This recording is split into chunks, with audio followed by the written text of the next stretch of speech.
Welcome to our Spring 2024 Budget Insight video. My name is Chris Daines and I'm lucky to be joined by James and Alison. We're going to talk about three key elements of the budget: tinkering measures, a tax giveaway to grab some headlines, and then some targeted measures. In relation to tinkering, Alison, can you talk us through the key points from your area? Yeah, so for indirect taxes, there was the welcome freeze to any rises in alcohol duty and fuel duty. So we'll all be happy with that. There was also like a big announcement about the VAT registration threshold going from 85,000 up to 90,000. And that was seen as a really big, generous move, but we haven't had a change for 7 years. So £5,000 increase is sort of inflationary at best. Excellent. And then the Great British ISA, James, sounded great, but there's 5,000 allowance on top of the existing amounts. Well, it sounds great, doesn't it? But I think adding a 5,000 additional ISA allowance to the existing 20,000 targeted at British investments, whatever they might be. We don't know yet what will be British investments for this purpose. That's subject to consultation. So until we get the detail, and that's all decided, I can't help but to put this in the meaningless column, to be honest. Yeah, hence all really just tinkering around the edges, no game changes there, etc. But the employee national insurance reduction, a welcome support to working individuals and families. Any insights there? Yeah, indeed. I mean, it's widely expected and talked about in the press over the last few weeks, months, and what have you. By targeting a cut in NIC, was obviously aiming the cut at the working population, and it's interesting to note that in the whole budget yesterday there was nothing that appeared to be aimed at the so-called grey vote. Okay, when looking at the impact of the cut in NICs, you've really got to look at this together with the similar cut to NICs in the autumn statement, and alongside the continued freezing of the personal allowance and higher rate tax thresholds, which we know are frozen for 5 years through to 2028. So, the Office for Budget Responsibility issued a report last year that said the increase in tax revenues as a result of the freezing of those thresholds should generate, I think it was £43 billion additional tax revenue in 27-28. And if you consider that the cut in NIC of 2% costs about £10 billion, actually, even if there are further cuts to NIC, overall, it's relatively neutral, albeit there's a slight redistribution of who pays tax. Fantastic.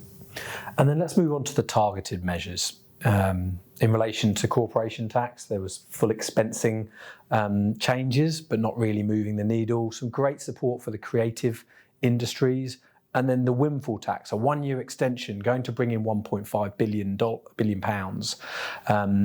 But actually, when you read the detail, there's potentially a tax cut. Potentially that will be ending sooner if the value of oil and gas continues to trend downwards. So the next Parliament may actually see £2 to £3 billion less tax to play with rather than the 1.5 extra. So interesting to see how that plays out.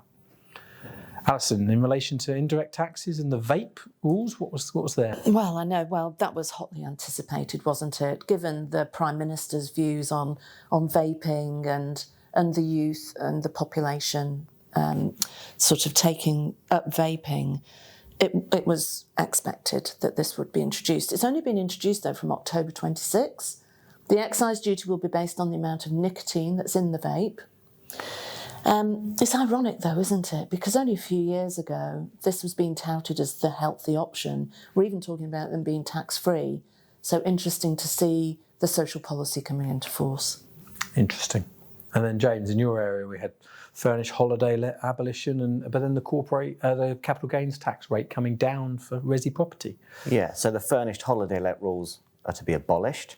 They've been around since the 80s, and without going into detail, they essentially treat income from qualifying furnished holiday lets as trading income. They kind of deem it to be trading income for income tax purposes, which gives access to the rules that apply for trading income purposes and various reliefs. Probably the key impact here is if there is a furnished holiday let business with high borrowing costs, they will probably be most adversely impacted, because going forward, like any other residential landlord, they won't be able to claim a full deduction for their finance costs.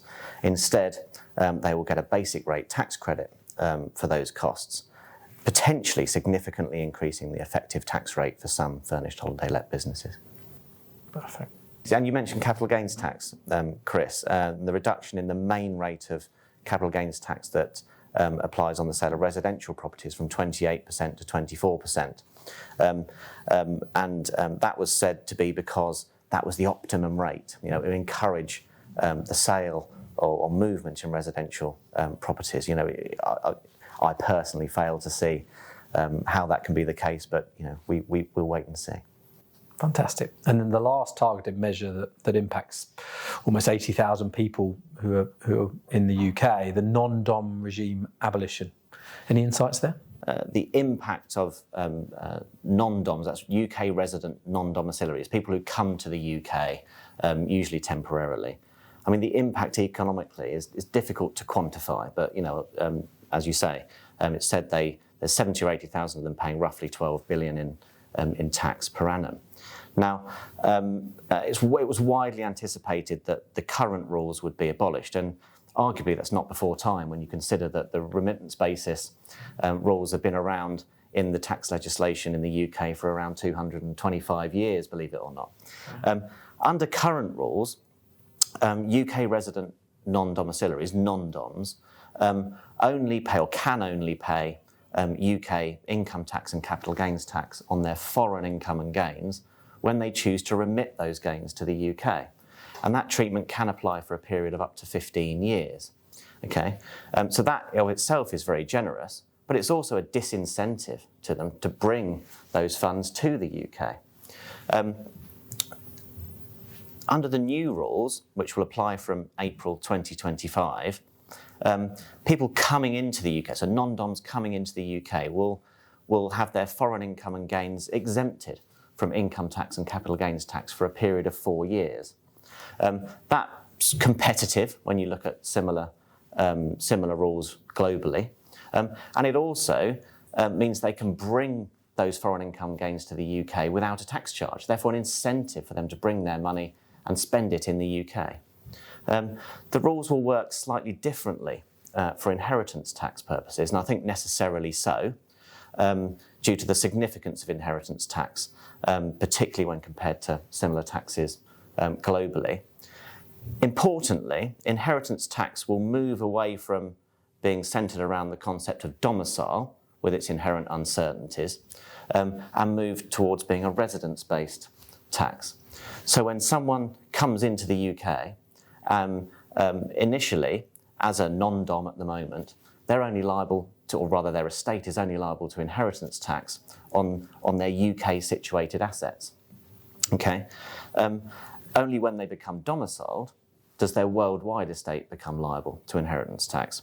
By abolishing the concept of domicile and introducing a residence-based approach, what was said yesterday was that those people coming to the UK will only be liable to inheritance tax on their worldwide assets once they've been in the UK for 10 years.